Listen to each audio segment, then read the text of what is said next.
Pirmą kartą gimnazijos istorijoje vyks tokia ypatinga pilietiškumo pamoka. Ir dabar kviečiu sveikinimo žodį tarti gerbiamą prezidentą.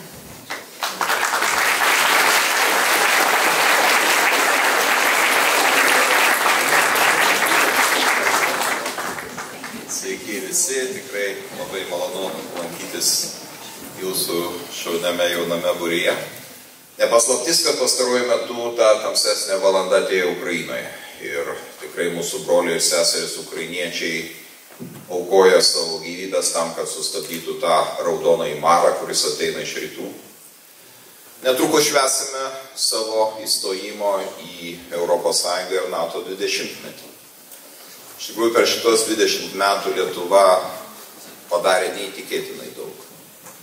Ir turbūt prieš 20 metų, jeigu jūs būtumėte išėję į gatvę, pamatę, kokie ten automobiliai važinėjo tuo metu, na jau nekalbu apie tai, kokie automobiliai važinėjo, kai tik tai Lietuva sukūrė savo nepriklausomybę. Bet svarbiausia, puošiasi mūsų miestai, žmonės tvarkosi savo būstą, namus. Ir daug kur man tenka matyti išdidžiai plevėsuojantį vytį. Ir man tai yra geriausias turbūt įrodymas, kad žmonės myli savo tėvynę. Ačiū už svetingą priėmimą ir tikiuosi, kad turėsim gyvą ir įdomią diskusiją.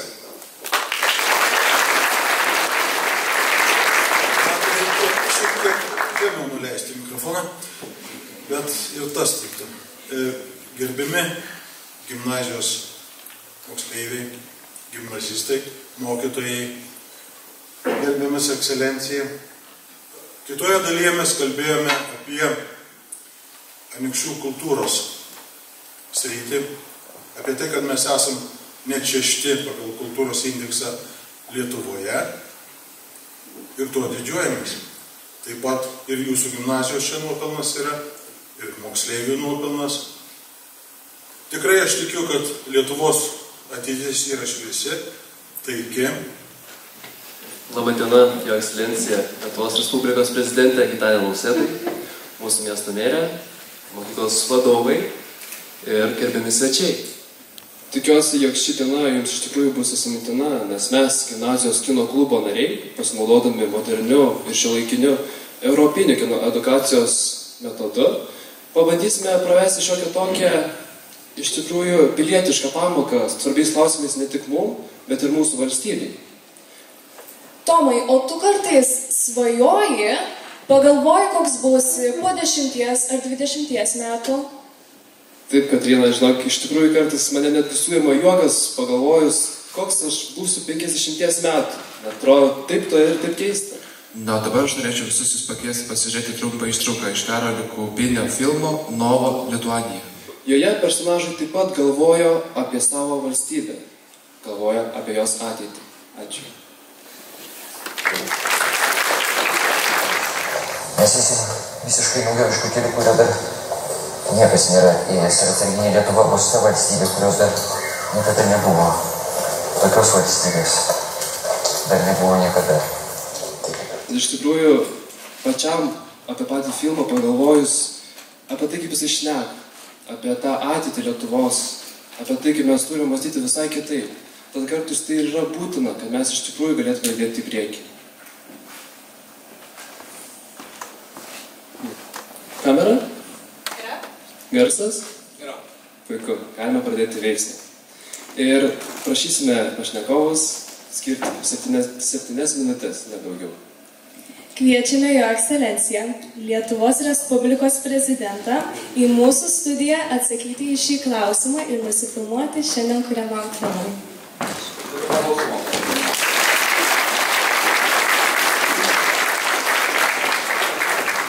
Jo ekscelencija, Kaip įsivaizduojate Lietuvos ateitį po 10, 20 ar 50 metų? Aš norėčiau atsispirti nuo to filmo, nes tikrai čia kalbama personažas vieną pavardę, bet iš tikrųjų kalbama apie garsų mūsų tarpukario mąstytoją Kazį Pakštą, kuris ir ieškojo tos atsarginės Lietuvos ir tam skyrė labai didelę savo gyvenimo dalį. Jis gana įžvalgiai numatė, kad artėjant Antrajam pasauliniam karui Lietuva atsidurs suspausta tarp dviejų galybių - Vokietijos ir Sovietijos, Sovietų Sąjungos, ir kad šitoje situacijoje bus sunku išlikti savarankiškai valstybei. Ir dėl to turime pradėti rūpintis, dingo garsas, turime pradėti rūpintis atsarginės Lietuvos paieškomis. Man šitas asmuo padarė tokį didelį įspūdį, kad aš nuvykau į abi atsarginės Lietuvas. 2015 metais mes vykome būtent Kazio Pakšto keliais kelionę Belizą, Meksiką ir Gvatemalą. Taigi mačiau, kaip atrodė ta jo atsarginė Lietuva ir grinai jo inspiruotas aš taip pat vienais metais važiavau į Madagaskarą, tam, kad pamatyti, o kaip ten ta Lietuva būtų atrodžius. Ir žinot, mano išvada yra labai paprasta. Nereikia tos atsarginės Lietuvos. Kurkim tą Lietuvą čia. Mes ją jau sukūrėme labai gražią. Mes sukūrėme ją pasiekusią tikrai pavydėtino gerovės laipsnio. Ir aš prisimenu savo paskutinį apsilankymą, tai buvo Davoso ekonomikos konferencija. Turėjau kaip tik interviu su Ispanijos ir Italijos žurnalistais. Ir žinot, ką jie manęs klausė? Jie neklausė, ar jūs tą dar vis su veltiniais vaikščiojate, ar jūs tenai turite už ką pavalgyti. Jie manęs klausė, o kaip atsitiko, kad pagal BVP vienam gyventojui jūs jau pralenkėte Ispaniją ir artėjate prie Italijos. Ir mes tai padarėme per 20 metų nuo įstojimo į Europos Sąjungą. Štai kur mes šiandien esame. Ir kadangi čia yra nuo seno mūsų protėvių žemė, kadangi čia gyveno didysis kunigaikštis Vytautas, kadangi čia gyveno Barbora Radvilaitė ir kiti mūsų iškilūs žmonės, mes privalome saugoti šitą žemę. Mes privalome saugoti ją kaip savo akies vyzdį ir daryti tai, ką darome pakankamai sėkmingai. Pamirškime tuos kasdieninės mūsų rietenas, skundus, nusiskundimus, ašarojimus. Mes pažvelkime tiesiog per petį į tai, ką mes jau padarėme ir ką per ateinančius 50 metų mes padarysim. Aš manau, kad po 50 metų Lietuva bus žalia. Lietuva bus pagal savo inovatyvumą viena iš, sakyčiau, priekyje labiausiai pažengusių pasaulio valstybių. Lietuva bus išsaugojusi savo kultūrą, kalbą ir išskirtinumą. Ir Lietuva bus taiki valstybė. Joje ne tik taikiai sugyvens su savo kaimynais, bet joje žmonės taikiai sugyvens tarpusavį. Tokioje Lietuvoje aš norėčiau gyventi, aišku, 50 metų aš turėčiau būti optimistas, kad dar gyvenčiau, bet ką gali žinoti, esant, taip sakant, sveikam gyvenimo būdui, tai yra įmanoma. Ačiū.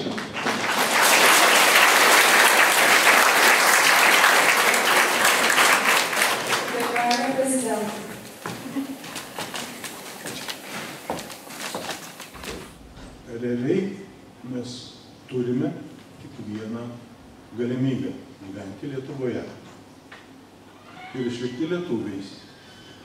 Po prezidento kalbos, tiksliau pasakyti, yra sunku. Tačiau aš pabandysiu tada pagalvoti, kaip mes atrodysim Lietuva po 10 metų. Po 10 metų Lietuva turės savo tankų diviziją. Niekas nedrįs jos užpulti. Jauni žmonės mielai tarnaus Lietuvos kariuomenėje. Nebebus agresinių valstybių šalia mūsų. Mes būsime išprusę, išsilavinę, kultūringi, sąžiningi Lietuvos piliečiai. Anykščiai, aš manau, kokių 10 000 gyventojų padidės. Ne vien todėl, kad emigrantai grįž į Lietuvą, bet ir gimstamumas jūsų dėka padidės. Čia apeliuoju į jūsų patriotizmą, už tai mokyklų direktoriams ir įrašiau lūkesčius, kad patriotizmas būtų išugdytas. Tai direktoriai turi pagalvoti, kaip motyvuoti, kaip sužadinti žmonėm būti patriotiškais. Ne vien gyventi savo, bet gyventi ir tėvynį. Po 20 metų mūsų kraštas turėtų būti labai inovatyvus, žalias, patrauklus visiems turistams, turbūt ne tik lajų takų turėti, bet ir takų po vandeniu, po šventąją, kurias matytume savo augalyje. Ir mūsų miškai galėtų būti pilni žvėrių, grybų, uogų, taip kaip aprašė Baranauskas. Ir už tai nereikėtų mokėti, kad grybauja miške. Tai valstybės vadovai po to laiko, kai jūs pradėsite gyventi, aktyviai veikti, išugdysit savo jaunąją kartą, aš tikiuosi, kad Lietuvos prezidentas tuo metu bus Anykštėnas. Ir meras Anykštėnas. Ir jie kalbės lietuviškai. Ačiū. O aš dabar labai norėčiau išgirsti mūsų komandos nario, dažnai rengiančio įvairius aktualius reportažus apie mokyklos gyvenimą, abituriento Povilo vizijas. Povilai, tu tikrai nenujokas, prašom į karštąją kėdę.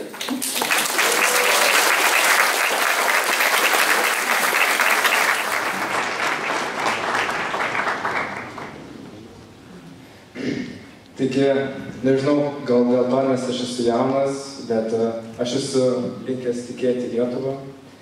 Nors galbūt ne visada taip yra lengva, bet dabar yra mano paskutiniai metai mokykloje ir man reikės rinktis studijas ir aš labai stipriai savo ateitį sieju su Lietuva. Ir jau dabar Lietuva daro labai stiprią pažangą kaip valstybė, mes lygiuojame su vakarų valstybėmis ir tikiu, kad šitas progresas nesustos. Ir aš tikiu tokią ateities Lietuvą, iš kurios nereikėtų išvykti dėl kažkokių finansinių problemų, dėl karjeros galimybių ar tiesiog dėl sotesnio ir geresnio gyvenimo. Taip pat aš tikiu į tokią Lietuvą, kurioje kiekvienas, nesvarbu dėl jo lyties ar įsitikinimų ar priklausimo tautiniai arba religiniai mažumai, kurie kiekvienas galėtų jaustis gerai, kuris būtų gerbiamas ir prieš jį nebūtų diskriminuojama. Taip pat aš tikiu į inovatyvią Lietuvą, kurioje mokslas, nesvarbu ar jis būtų aukštasis, ar jis būtų profesinis, galėtų kiekvienam suteikti galimybę įgyti tokią profesiją, kokią jis nori ir dirbti tokį darbą, kuris jam teiktų džiaugsmą ir jo. Tai va, dabar jau Lietuva yra labai išimi dėl savo inovacijų lazerių technologijose, medicinoje ir aš tikiu, kad ateityje po 10 ar 20 metų tokių sričių, kur Lietuva bus pažangi ir jinai bus konkurentė, o galbūt net lyderė, tikrai padidės. Ir dar vienas dalykas, kuris mane visą laiką žavina apie Lietuvą, tai yra jos gamta. Ir nors anykščiai saugo ir rūpinasi gamta, tai yra tikrai ne visai Lietuvoje. Ir aš pats gyvenu labai arti gamtos, prie miško, prie upės. Ir man pačiam labai norėsi, kad daugiau žmonių rūpintųsi ir saugotų Lietuvos miškus, pelkės. Ir manau, ateityje tų saugomų teritorijų, įvairių rezervatų, draustinių, tų pačių sengirių skaičius padidės ir galbūt medžių kirtimų pamažės.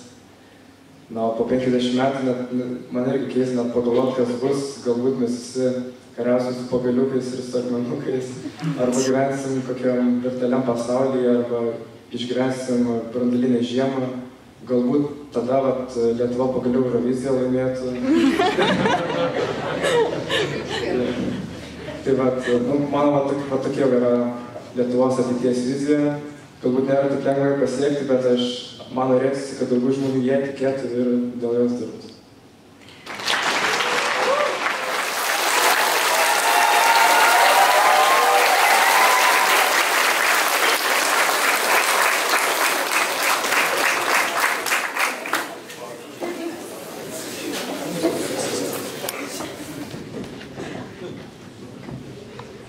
Taigi, mokytojau, klausimas jums.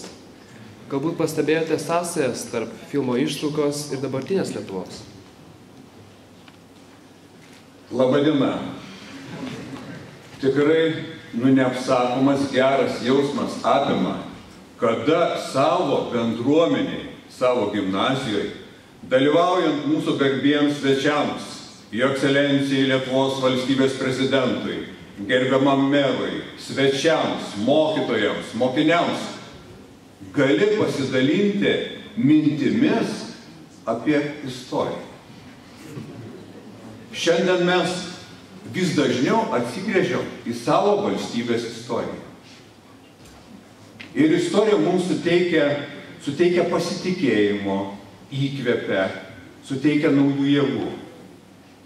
Ir kartais mes pamirštam, o gal iš istorijos mes galim ir pasimokyti. Ir šiandien kai kurie mūsų valstybės istorijos puslapiai, jie įgauna naujų spalvų. Štai tapo gražia tradicija minėti sausio 22 dieną, 1963 metų sukilimo pradžią. Ir tas sukilėlių šūkis, o sukilime kartu lietuviai, lenkai, gudai ir ukrainiečiai, jie kovojo prieš caro valdžią. Ir sukilimo metu atsiradė šūkis už jūsų ir mūsų laisvę. Ta šūkis skambėjo mūsų krašte. Ukrainoje gimęs ir augęs vienas iš sukilimo vadų Zigmantas Serakauskas čia mūsų apylinkėse, mūsų miškuose jis sutelkė sukilėlius. Aišku, sukilėliams nepavyko iškovoti laisvės, bet praėjus 161 metams ta šūkis už jūsų ir mūsų laisvę. Jis nepaprastai svarbus dabar, kada ukrainiečiai ir baltarusiai kovoja už savo laisvę. Štai neseniai, vasario 16-ąją, mes prisiminėm mūsų narsius vyrus, didžiavyrius, partizanus, signatarus. Vasario 16 dienos, kurie prieš 75 metus, 8 signatarai, tarp jų net 4 mokytojai, jie pasirašė garsiąją deklaraciją 1949 metų vasario 16 dienos dokumentą, vienas svarbiausių dokumentų apskritai Lietuvos istorijoje. Ir kaip žavi jų tikėjimas valstybė, jų pasiaukojimas, jų didvyriškumas. Ir tiesiog tie žmonės įkvepia mus, įkvepia jaunąją kartą, kaip reikia šventai tikėti savo valstybę. Nors faktiškai jokių vilčių nebėra.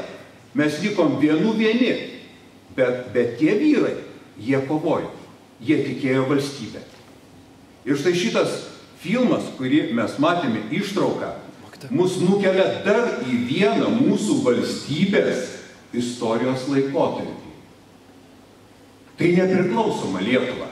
Ir jeigu mes lygintumėm atskirus laikotarpius apskritai Lietuvos valstybės istorijoje, tai va tas laikmetis vaizduojamas filme, 40-mečio pabaiga, tai jis yra pats artimiausias šiuolaikiniai mūsų istorijai, mūsų valstybei. Ir lygini dabar, kokia Lietuva tada buvo ir kokia Lietuva yra dabar. Tai ir išvelgi daug panašumų, aišku, ir skirtumų, yra kiti laikmečiai. Ir iškart užduodi savo klausimą, kaip galėjo atsitikti, kad mūsų nepriklausoma Lietuva valstybė, kuri per 20 metų šitiek pasiekė, šitiek įkvepiančių dalykų buvo, žemės ūkis, kultūra, mokslas, kariuomenė, ne savo lėktuvais mes skraidėm aplink Europą, o bankai prikimšti pinigų, aukso luitai bankuose. Ir šita valstybė akimirką išnyko. Jos nebeliko. Aš galvoju, kodėl taip galėjo atsitikti? Aišku, mes ieškom atsakymų. Politikai, istorikai, jie turi savo versiją. O menininkai, jie mato daugiau spalvų. Ir nusikelia į tą valstybę. Ir galvoju, ar nėra ir dabartiniai mūsų valstybėje tokių dalykų? Ar mūsų valstybėje visada žmogus yra pagrindinė svarbiausia vertybė? Ar žmogus negyvena savo, o valdžia negyvena savo? Ar žmogus gali atsiremti į valdžią? Ar žmogus mato autoritetus valstybėje? Ar valstybė turi viziją? Ar valstybė turi planą? Ir kai žmogus mato, kad to nėra, arba mažai to, kai žmogus lieka užrybį, tada jis ieško tokių planų, jis kuria absurdo, visokias utopinės idėjas, kaip nepriklausomoje Lietuvoje. Kažkokios atsarginės Lietuvos idėja, bet tai nėra vieno žmogaus idėja, tai nėra pašto idėja geografo, tai yra tam tikros visuomenės dalies idėja. Vadinasi, didelė dalis visuomenės, ji sužavėta tą idėją ir ji nori atsarginės kitos Lietuvos. Tai mums reikia pamastyti apie tai. O šiandien mes į savo valstybę žvelgiam kuo giliau, kuo plačiau, ypatingai karo Ukrainoje akivaizdoje. Ir tas mūsų susitelkimas, vienybė, solidarumas, tai jau yra kasdienybė, nebėra tik tai gražūs žodžiai. Ir mes nebegalim likti nuo šaly, mes negalim nekreipti dėmesio. Mes turim kurti valstybę savo kartu. O aš tikiu savo valstybę. Aš gerbiu savo valstybę ir aš didžiuojuosi savo valstybę. Ir ypatingai dabar, kada Lietuva rodo lyderystę, kada mes matom kokios ir gražios jo ekscelencijos prezidento idėjos, tai aš jaučiu, kad Lietuva turi viltį ir Lietuva tikrai turi gražią ateitį. Ačiū.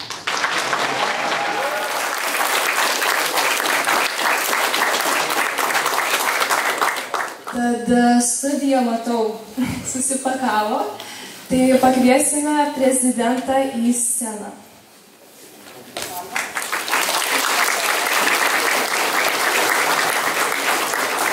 Noriu užduoti klausimo kaip abiturientas, nes jisai, manau, yra aktualus ne tik man, bet ir mano žmonėms iš mano laidos. Kaip žinote, nuo šių metų įsigaliojo įstatymas, kad jaunas žmogus neišlaikęs valstybinio matematikos brandos egzamino nebegali stoti į aukštąsias mokyklas, tai yra universitetus, kolegijas. Tačiau jeigu žmogus yra humanitaras, tai jam uždaromos visos durys. Ir ar nemanote, kad tai skatins jaunus žmonės rinktis studijas užsienyje? Ačiū. Taip, mokyklą aš pabaigiau pakankamai neblogais pažymiais, tame tarpe išlaikiau matematikos egzaminą brandos, bet matyt, kad mano žinios matematikos nebuvo tokios tvirtos, nes stodamas į Vilniaus universitetą, ekonomikos fakultetą, aš matematikos egzaminą neišlaikiau. Ir prie mano pavardės buvo uždėtas riebus brūkšnys, kitaip tariant, aš tais metais į universitetą neįstojau. Ir aš žiūriu šitą dalyką kiek kitaip. Žmogus kartą gavęs iš kojos į sėdynę padaro labai svarbias išvadas savo gyvenimui. Ir jisai supranta, kad jeigu jis ir toliau gyvens taip arba neišmoks to dalyko, kurio jisai nemoka, tai jisai gali susigadinti visą savo ateinantį gyvenimą. Ir man taip tapo tokiu gerų spyriu, kad ėjau ir nuėjau ir štai dabar sėdžiu priešais jūs ant šitos scenos.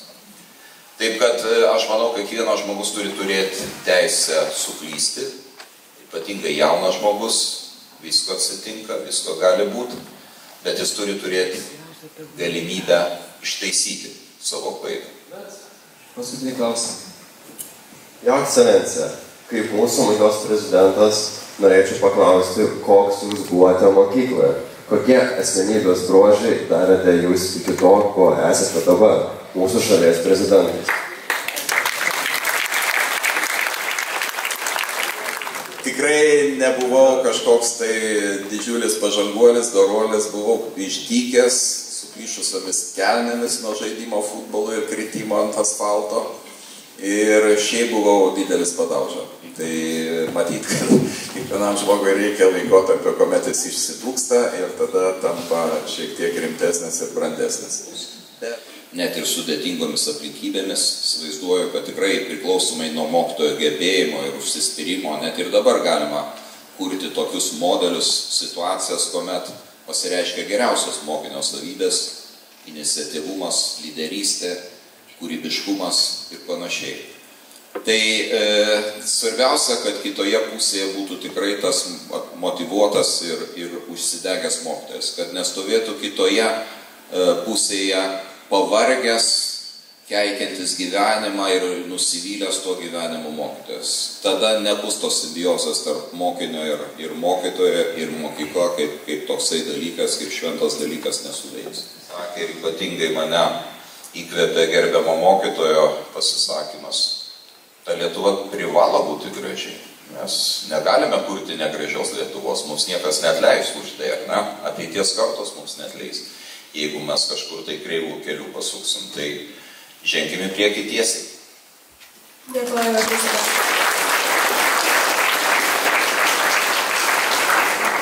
Angela. Tai yra simboliška, nes Anykščiai angelų miestas.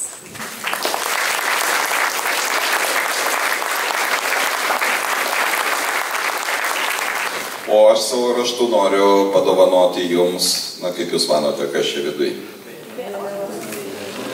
Kurį šitų trijų? Aš pats pažiūrėsiu. Tegul būna netikėtumas.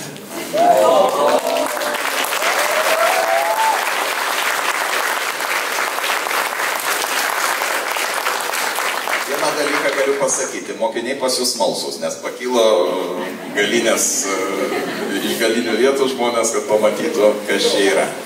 O iš tikrųjų tai yra puikus mūsų visų simbolis. Daug šiandien kalbėjome apie tėvynės meilę, apie mūsų ateitį, apie mūsų pasišventimą savo laisvėj. Tai Vytis yra turbūt pats gražiausias laisvės, kūrybiškumo ir noro padaryti daugiau simbolis. Jis gali turėti karinį atspalvį, galios atspalvį, tačiau jis be jokios abejonės šiais laikais įgyja kur kas daugiau spalvų, daugiau prasmių ir tuo jis yra ypatingas. Perduodu kaip prisiminimą apie mano vizitą jūsų.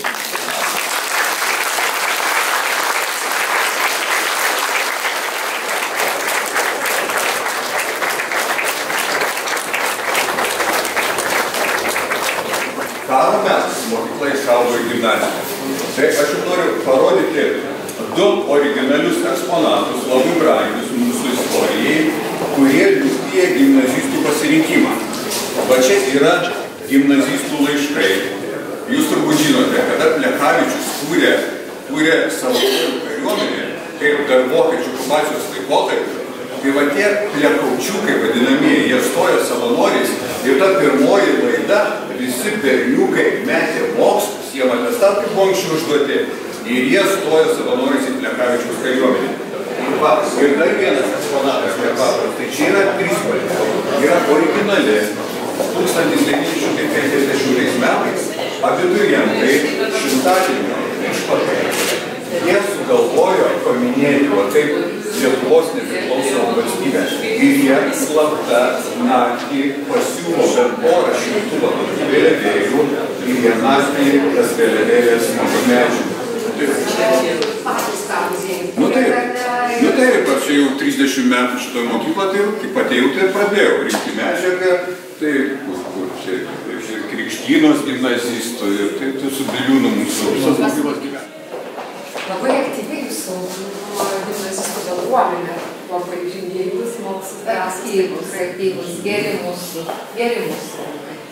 Išvaldomis įsikirtų.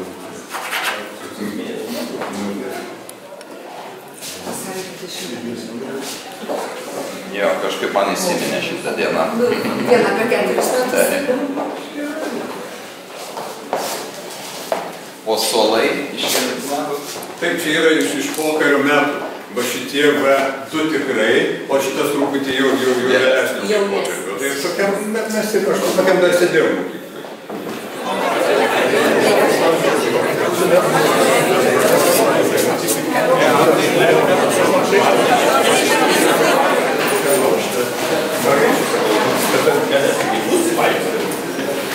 Ten yra dar viena laiptai. Tai mes